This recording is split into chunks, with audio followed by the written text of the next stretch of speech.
and I'm gonna blow your minds. This last week I drove down to Everett, that's in Washington, which is in the US of A. I went down to visit my good friend Branley. It turns out that the border becomes suspicious when A, you drive a truck, B, you tell them you're gonna meet a friend that you've never met before, C, you tell them you met them on the internet, and D, that you've only known them for a short amount of time. I'm pretty sure they thought that I was smuggling drugs across the border. I blame these 4 facts for being randomly selected for a secondary inspection.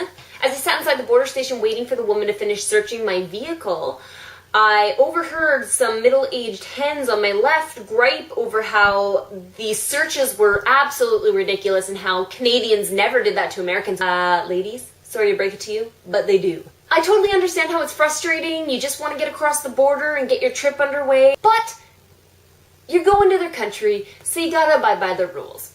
Now, while the hens clucked on one side of me, to my right, there was this gentleman who was becoming increasingly more and more agitated as time went by, and eventually he just turns to me and said, "Americans, huh?" I wasn't too sure what to respond with, so I said, "I like America." He looked like I just kicked his toddler in the face with my steel-toed boots. The thing is, throughout the years, I've noticed that there's a lot of anti-Americanism going on, and for some reason, people really like to hate America. Really? Do you hate the whole of America? There is nothing I hate more than blanket generalizations. Well, except puppy kickers.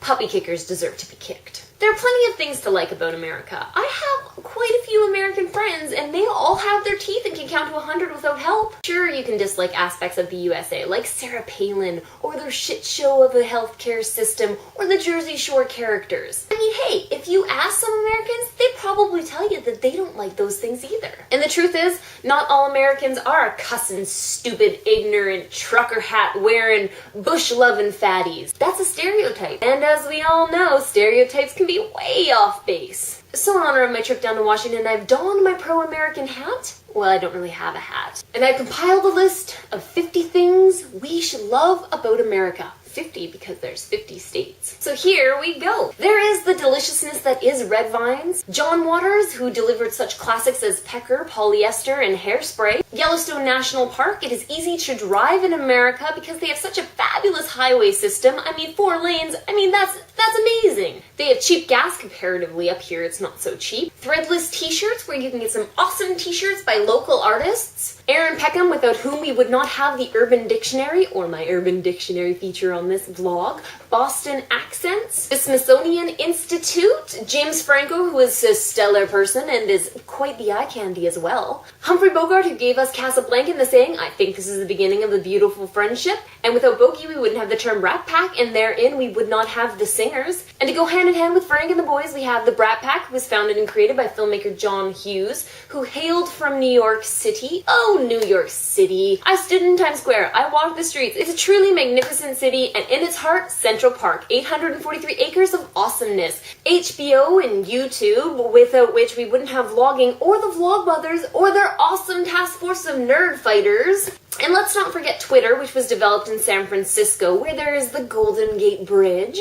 And then there is Henry Ford, without which we wouldn't have the Ford Motor Company, and such fine automobiles as the Ford Thunderbird and the Ford Falcon. Here I'd like to insert David Lynch and his Twin Peaks. Of course, the US is full of funny people like Stephen Colbert, Jon Stewart, Bill Maher, Dennis Leary, so many more. They have stand-up comedy, which leads into the late night television like David Letterman and Conan O'Brien. And then there are the natural wonders like the Grand Canyon and the Great Lakes. Of course, there's the Roadside America website, which tells you weird and strange and odd things that you need to see when you road trip through America. Then there is the Oregon coast, which has some of the most beautiful scenery I have ever seen in my whole entire life. Let's not forget my love of music and the plethora of artists that come out of America. And of course, most notably is my boyfriend, Bruce Springsteen. You remember him from my first vlog, don't you? Drive-in theaters, which are on their way out, but which were amazing in their time. Edgar Allan Poe, one of my favorite poets. Vans shoes, raspberry iced tea. Zombies, which there have been many great zombie flicks that came after, but White Zombie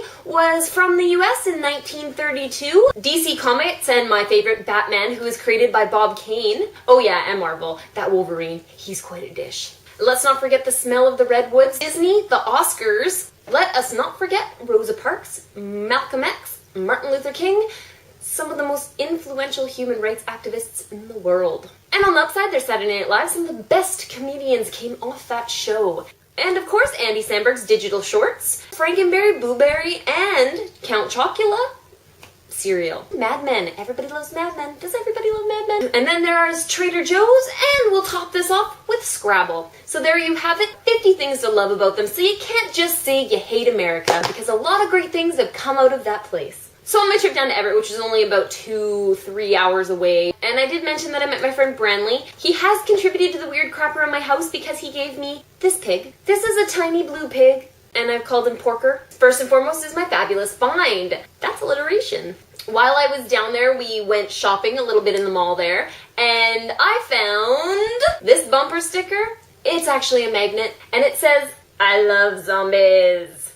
And we all know, I love zombies. Today I'm going to dedicate my what came in the mail to what I was given across the line, and that is the Pirate Primer. Basically what this is like a dictionary for like pirates and stuff. My favorite section so far is insults. I don't know why that is. So I want to thank Branley for this again because it's super, super cool and it's right up my alley, and I like getting gifts. And so, just like every other time before, we're going to wrap things up with the Urban Dictionary find. This week's term is pizzeria. Now, I know what you're thinking. We all know what pizzeria means, but nah. Pizzeria is when you get diarrhea from consuming the greasy 99-cent pizza at the dive little restaurant that you frequent. Once again, thank you for coming. Thank you for watching. And I'll see you next week.